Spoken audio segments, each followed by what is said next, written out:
Hello and welcome to the Adventurous Art Room. My name is Miss Ianson and I teach K-12 art at Waterville School District. I'm really excited to be working with the Rocky Reach Dam and the River Powell project to create some cool pieces of artwork with you guys today. Let's get started. Alright, so to make our Sockeye Salmon origami style, we are going to need aluminium foil, glue and scissors, washable markers, sponge and water, Sharpie if you have one, and white paper. And remember, you can always send your final pictures to theadventurousartroom@gmail.com. Columbia Basin salmon have always played an important role in the ecosystem and to the native people of the Pacific Northwest.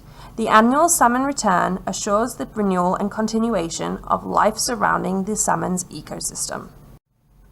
Salmon have one of the coolest life cycles. Life cycles are all the different stages salmon go through. They have 7. Eggs are laid or spawned in fall in the moving waters. They eventually hatch in spring, where they learn their basic survival skills. Once they have grown bigger, they begin leaving their home and riding the current to the sea. After several years of living in the sea, the salmon begin the long journey back to the stream where they began life. Our Columbia Basin salmon use fish ladders to go around dams, returning to their spawning grounds and renewing the cycle. Okay, so take your paper. We're going to fold this corner onto this straight line up here, like so, nice and easy. Make sure that this corner is nice and neat by lining up this edge with the other edge. I usually go down towards the middle and just press out. It's pretty good. Perfect. And what we're going to do is we're going to mark this corner with a pencil so that when we print on the other side, we know which corner we have folded. Okay, so I've turned my light down a little bit so you're going to be able to see this. You want to take hold of your aluminum foil and try not to touch it too much, because when we touch it, we have oil on our fingers and grease on our fingers, and it gets onto the foil, and that makes it hard for us to do a print. So when you want to flatten this, I know it's really tempting and smooth, try and either use a cloth or use the paper itself just to flatten it. That way we're not touching our foil and not making it all oily and greasy. Once you have put this in the right position, so I'm just going to leave that up there. I'm going to take my green marker so you can see, and I'm going to make a little mark on each corner of my paper. That way, when I take this paper away, I know how much of my foil I need to color in. So I'm going to take this guy away now. There we go.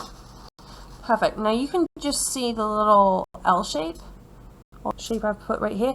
That's how I know where we're going to color up to. Now, the second thing when we line this up is I want my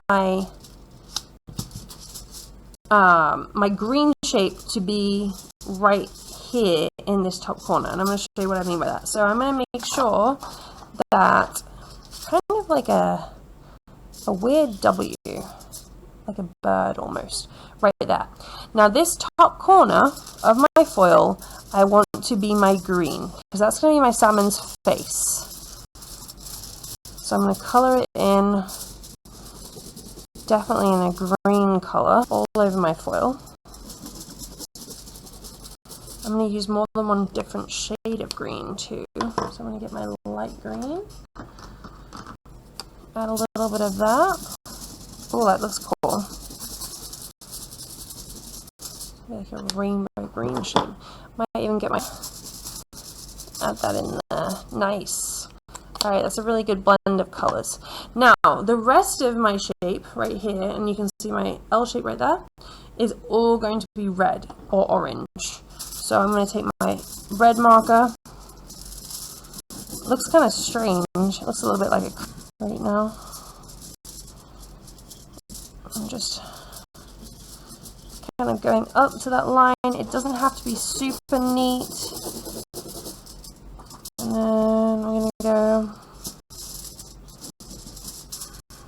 all the way down here. Alright, let's color all that area in. Oh, you can even see like where my fingerprint must have been. But that's okay, because once we add some more, it's going to be great. So this is all my red. And like I said, I might actually blend together, so I'm going to actually get my orange too. Have a little bit of a mixture. Oh, that orange is really nice. And then I'm going to even grab some pink, I think, and blend that in. Pink looks pretty similar to my red on here, but that's okay. Try and fill that space. Okay, perfect. You can see, can you guys see my handprint right here? See, that actually interferes with the foil. But because I didn't do it too much, it should be okay. But you can just see it, look, it's kind of cool. Alrighty. So let's move this out of the way. And we want to get hold of your paper, like this one right here. And remember, we marked the corner for a reason. We want to turn it over. The area we marked, we want to flip over, like so. And then what you want to do is grab yourself a brush, wring it out, and we're just going to dampen the back of that paper all the way across. Perfect. And then grab hold of your foil again. There we go. And we want to match that little mark we made on the top of your paper with the green side of this foil. Let's try putting that on right there. Perfect. And then we want to gently let that push onto,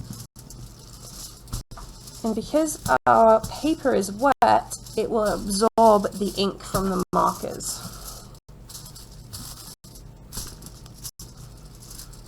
Push that down nice and evenly, make sure we've got a good even coat. Nice. And you can even see, look, all the paint or the ink is coming through the paper, which is awesome. Oh, perfect. That's so cool. Alright, I'm going to massage it a little bit more right here where I think it's a little bit dry. Let's peel this side off again. Oh, it looks so cool. That's perfect.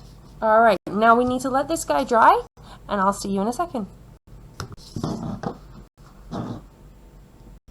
Okay, so now that this is dry, let's take a look.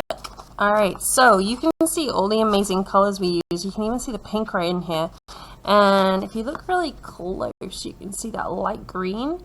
I think this came out amazing. This is going to be a great textured paper origami. Now, let's go back to the other side where we began our original fold. There's my little mark I made, and there was the original fold I had. Now, the paper will have got wet and dried, but that fold should still be good. So if I refold it, it should pretty much take the old line we made. Perfect. Look at that. Like, what we're going to do is we are going to cut along this line right here, and this piece we're going to be using later on. So what I want you to do is grab a pair of scissors, and remember, scissor safety. If you have a pair of scissors that have this snowman shape, we're going to be putting our thumb through the head of the snowman and our 3 fingers. If you have a figure 8 pair of scissors, it's 1 finger and 1 thumb straight through. Please be careful with your scissors at home. So I'm going to use my helping hand to grab hold of the paper, and I'm going to be using my scissors to cut along here. I actually might turn this guy around and do it this way. And I'm going to be cutting as possible in one straight line. Not lots of little pieces, not chopping into lots of different areas and sections. One nice straight line all the way up to the top. Perfect. Now what we want to do is we want to keep this guy. We're going to use him later. Our square shape. Most origami starts with a square piece of paper. I'm sure you guys have seen that kind of stuff before. Now what we're going to do is we are going to be folding. I'm going to turn this guy over. We are going to be folding this corner to this straight line, like so. As neat as possible. Straight to this line. Perfect. Finger all the way across here, pressing down firmly. Make that nice and firm along the edge. Perfect. I'm going to do the same on this side. Pull this corner down towards this central line. I'm going to turn my paper around. We want this to be, almost looks like a kite now. We want this to be as neat as possible. You might even have to just make sure that this fold in the corner goes as neatly as you can. Press down nice and firmly. Run your finger along that edge, push back. Alrighty. Now what we can do, loosen those a little bit, is we're going to be able to tuck this onto here in a minute to create our salmon shape. You can kind of see how it's starting to create a salmon shape. I know you're thinking it just looks like a giant triangle. So now what we want to do is, now that we've got our basic 2 folds, we're going to actually unfold them like this and go back to that original triangle fold, like so. And again, we're going to need our scissors. So we are going to be cutting, we only want to cut to that fold, okay? We don't want to cut beyond there on this side right here. So I'm going to show you, and take your time. I'm going to take my scissors and I'm going to cut to this fold. And I think what I might do is I might make it even so that my fold is right there by holding it like this. So I'm going to cut with my scissors to this fold, nice straight line, like so. There's one.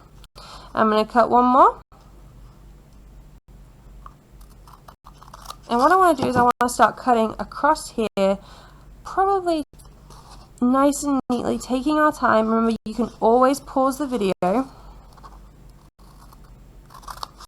Cutting across there. And you can see that my scissor marks are actually getting longer because that line goes farther away towards where my green. You can see that I'm cutting right here, nice and slowly, and I'm going to do one more right here, and we'll see how many I have. Okay, so I started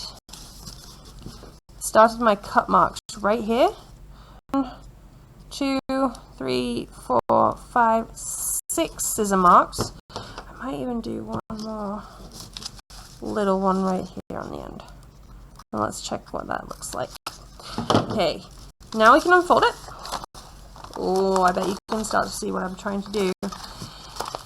Fold those lines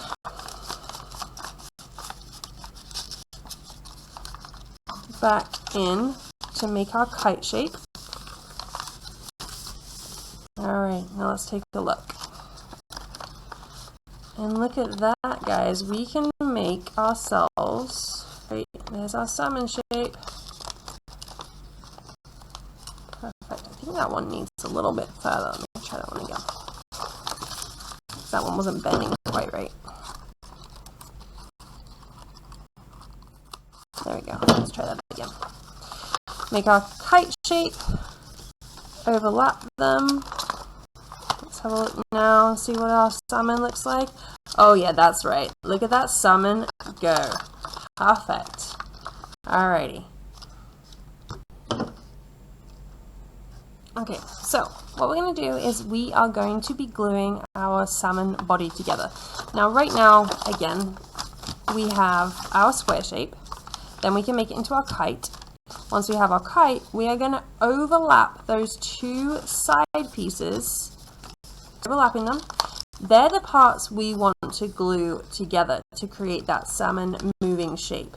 So what we're going to do is we're going to put a little bit of glue on one part of my kite, this lower part of this diamond right here. And I'm going to be using white glue. You can use a glue stick if easiest. Take the lid off my glue right here. And what I'm going to do is I'm going to use my white glue. If you're using runny glue like this, use a little bit. Glue is really strong. We don't need a lot. And I'm just going to literally put a tiny bit around the edge of this right here. Perfect. Then what I'm going to do is I'm going to fold this triangle on top, or pull it on top, I should say, to create that perfect shape. Now this is going to take a little second to dry, and what you want to do is you just want to push it down like this to get that to dry. You might even be able to put your hand inside the salmon's mouth and push down. Oh my gosh, he's eaten my entire hand. Please don't eat my hand. Alright, we're good. Alright, now we have our salmon shape. Oh, this is so cool. Alright, now we want to make our salmon a little bit more rounded. Right now his nose is very pointy. We're going to gently push down on the top of our salmon, and we're going to trim with our scissors to create a curve. It'll be pretty straightforward because it's pretty easy to do. There we go. So now I can throw this guy away. Now that our salmon's head is a bit more rounded, that's much better. Now I asked you guys, we're going to put this to one side while we get the scrap piece I asked you to keep earlier. The reason why I asked you to keep this earlier is because it's missing a few crucial parts.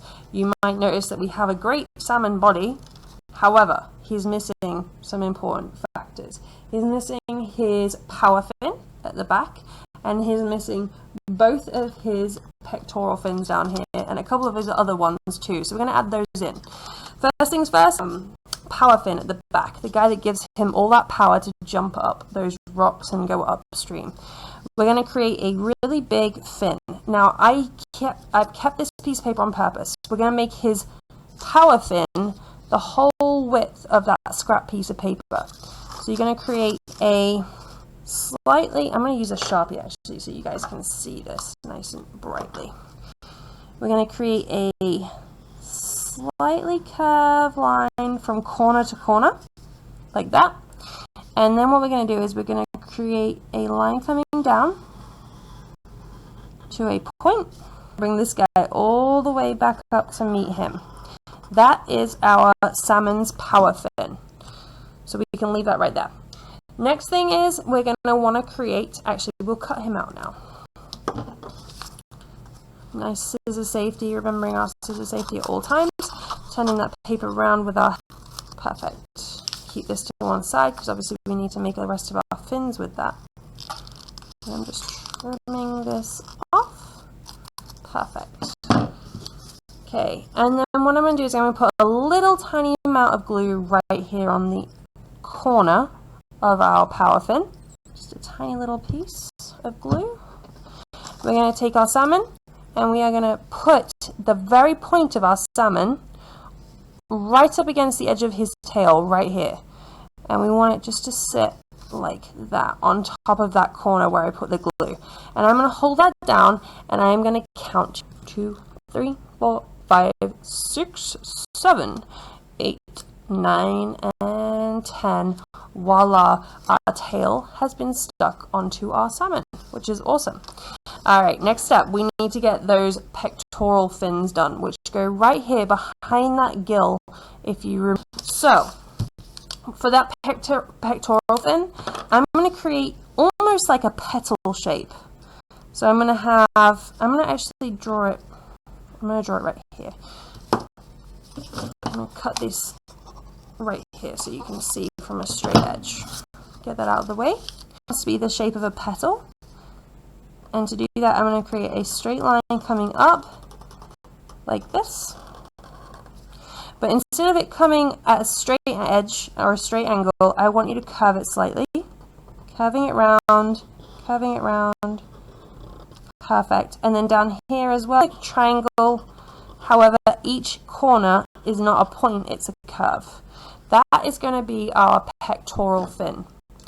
Now, to make life easy, what we're going to do is we are going to draw another pectoral fin right next to this guy, as close to this one as possible. And if you can, I'm going to draw it freehand. So I'm going to draw a curved triangle as close to that other one as possible. Perfect. And I'm going to cut out both of those guys. So carefully. And you can use a pencil so that they don't stand out quite as much. I'm going to free these guys out of the way. Keep this, we might need it. I'm going to keep going around. Perfect. There's one pectoral fin. And here is my second. And what we're going to do is we're going to put them right next to the gill area, which is where that green makes that red color. So grab your pectoral fins, make sure they're next to each other like so. We're going to put a tiny bit of glue on. I'm going to do one at a time. There's my little bit of glue right there, only on the corner. And I'm going to take my salmon, and I'm going to lay my salmon right on top, and you can just see I want my pectoral fin to just be behind where those gills are, which is just behind that green area. I'm pressing, is eating my hand, but I'm able to push down on the inside. I don't know if you can see right there. I'm pushing down on that part right there. That way my pectoral fin, I know it's sticking to the bottom of my salmon. I'm going to count to 10, which I've definitely already done. And then I'm going to let go. And then my fin, my pet salmon. I'm going to do the same on the other side. Oh my gosh, it looks so great. I'm so excited. I'm going to do the same thing again. I'm going to put a little bit of glue right here. Voila. I'm going to take my pectoral fin. I'm going to put it right next to his gill. And I'm going to push down. Again, oh my god, he's eating my 10. 1, 2, 3, 4, 5, 6, 7, 8, 9, 10. And voila, he should be attached. And let's take a look at our salmon. Oh my gosh, I'm so excited. I'm trying not to do it too much right now to wiggle the back end because I don't want him to be using a fin while they're still drying, but they're looking pretty good. Next step. Now we all know that the salmon has more than just the pectoral fins. However, he has the pelvic fins that go further down here. He also has the dorsal fin that reminds you of a little bit of a shark. And he has that rudder fin at the bottom. And then he definitely has that little one right here. However, because this is not going to be able to fit all of those different fins on. However, we are going to be able to add a few things. So we had a little bit of extra paper. If you want to make those extra fins and be super scientific, you can. Go for it. And please send me the pictures. I would love to see them. However, I'm going to use this portion of my because right now he looks a little bit like he hasn't got a bottom lip. So I'm going to add that in right there. And to do that, what I'm going to do is I'm going to create on this last piece of paper, I'm going to basically just create a giant letter, capital letter D. So I'm going to go all the way across to here, and that's going to be his bottom jaw. So I'm going to cut that out.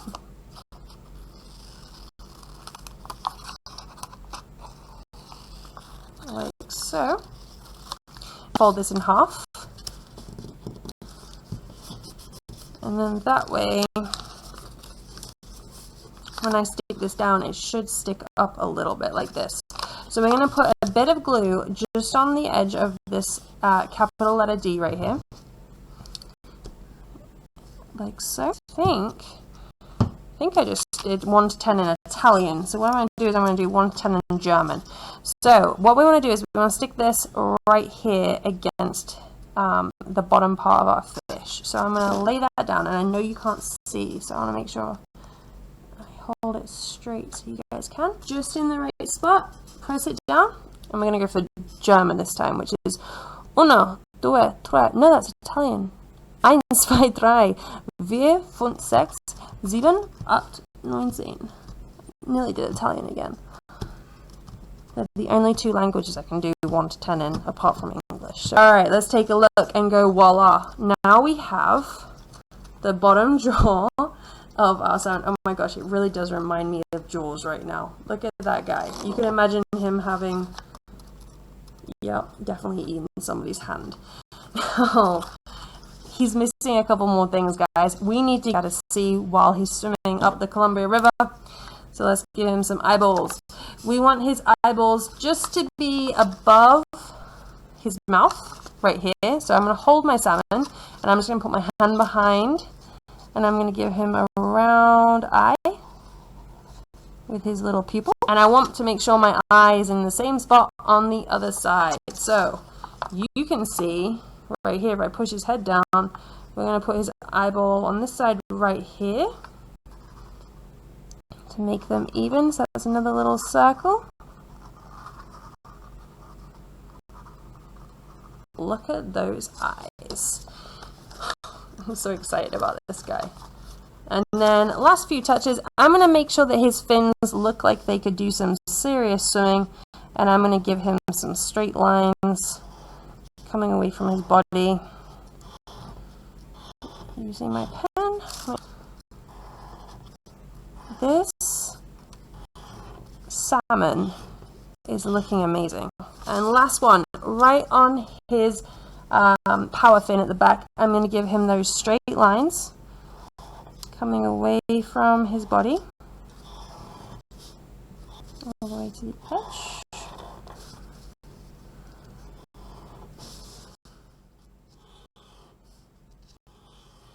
Perfect. And then on the tail, I could even add that little detail that we know that the sockeye salmon has, which is that little curve right there. Oh my gosh, I am so excited. He's amazing, guys. That, my friends, is how to make an origami sockeye salmon. I hope you guys can make one too. Please send me pictures, and I'll see you real soon.